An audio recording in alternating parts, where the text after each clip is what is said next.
my wife were allowed to have dinner together, I would no longer be married. Good call. Yeah. He's pretty smooth. Very.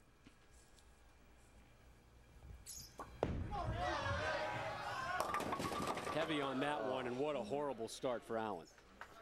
The good news for Ritchie-Allen is that started worse. The worst thing that could happen is he goes to sudden death.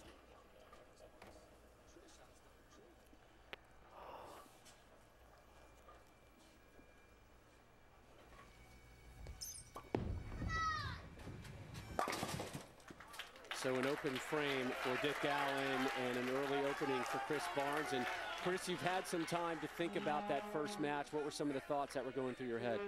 Well, it all kind of started off. I got a little too cute with the 4-8, trying not to chop it and missed that. But the one that got me was the right lane, and I missed a little move there, and I hooked early on a big forward. And so I'm going to switch balls on this right lane. I'm going to use the same world beater on the right lane I'm using on the left lane. So there's Chris Barnes and his strategy in a must-win match for Chris Barnes. He wins this, we go to a one-ball roll-off for the title. Open frame for Allen. Here's Barnes with his opening shot of the second match. And again, like we've seen all afternoon here in Indy, another solid start. And if we do go to the one-ball roll-off, Chris Barnes is the higher seed. He would get choice of starting lane and position.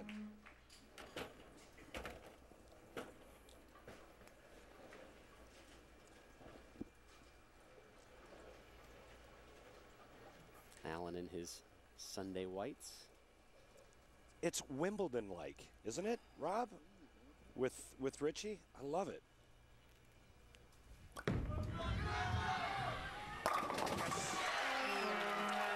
He's got a good blueprint now. A lot of practice in between the last game and the start of this game. Made the adjustments necessary, changed bowling balls. Perfect start for Chris Barnes. Ritchie-Allen down 21 after 2. 10? Yeah! Needed that. Just kind of mentally needed that with all the issues he had despite winning match 1, but with that 10 pin. Watch this here. The 6 pin's going to go to the sidewall and just give the 10 a little love tap. Just enough to knock it off balance. It's really hard not to enjoy watching this young man bowl. Yeah, he's quite the character. Back-to-back jacks. There you go. I really like what he's done with his game and the changes that he's made and trying to get the ball onto the lane a little bit cleaner. He's really reduced the amount of loft. Don't get me wrong, he can still do that when he needs to, but I think it's really taken his game to the next level.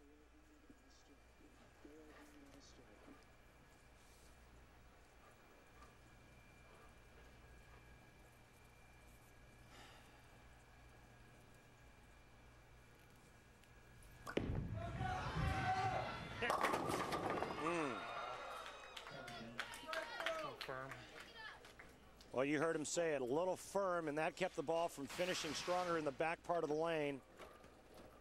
Big thing that Chris Barnes has been working on is not tipping early in the first couple of steps, in between 2 and 3 especially. That's what he keys on Sundays when he's doing his thing.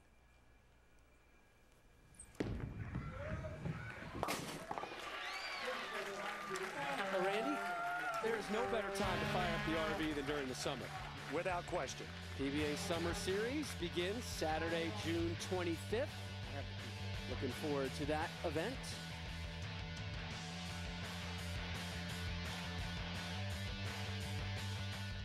I'll bring the burgers and dogs.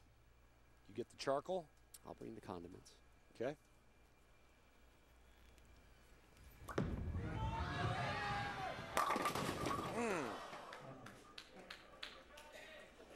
Boy, and this is the internal battle that us players have. He starts off 2 perfect strikes and then goes shaker 7, week 10. After all that practice, he had immediate confirmation in the first 2 frames as to the choice that he made, and now all of a sudden the second guessing starts. Are you with me? That's a big mind game. It's like bang, bang, and then all of a sudden, wait a minute, what? Huh? What happened? Changed, right.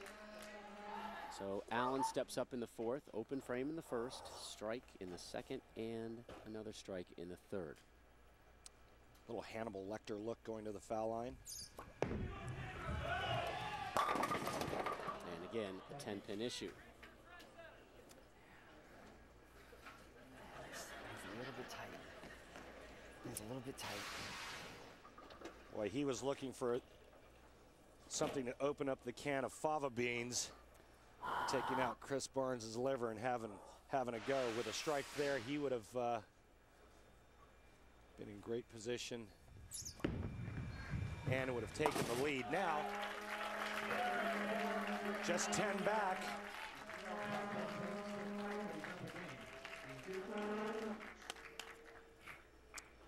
Big discrepancy between the 2 lanes as far as strike success rate for Allen this afternoon. Yeah, not so good on the right lane.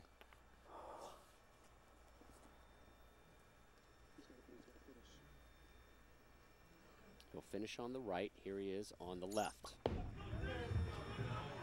Look out. Big 4. Big trouble. Not deep enough on that lane. What a seesaw match already. We're only 5 frames into it.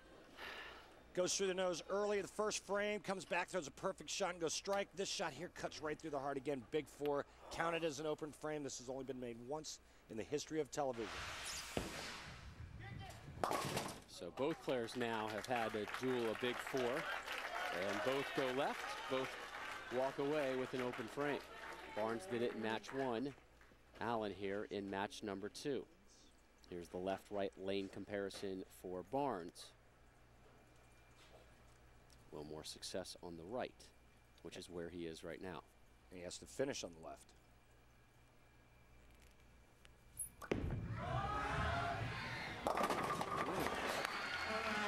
Okay, got into that shaker zone there, Rob, and switched him around a bit.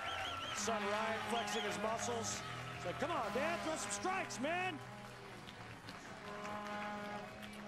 And off in the distance, Allen kind of turned away and fanned his hand. Big thing for Ritchie-Allen right now is the left lane.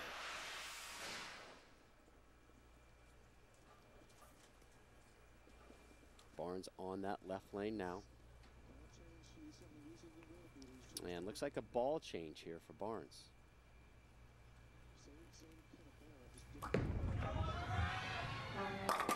Oh, no. 7-10. Chris Barnes talked to us about this very issue. Watch the left lane. Pocket 7-10 splits throughout. These Dick Weber playoffs have plagued players, but only this left lane. Moves in, throws a great shot here. You see the ball laboring just to get to the 1-3, and then all of a sudden, pocket 7-10. Talk about seesaw back and forth. 7-10 on television has not been taken care of since 1991.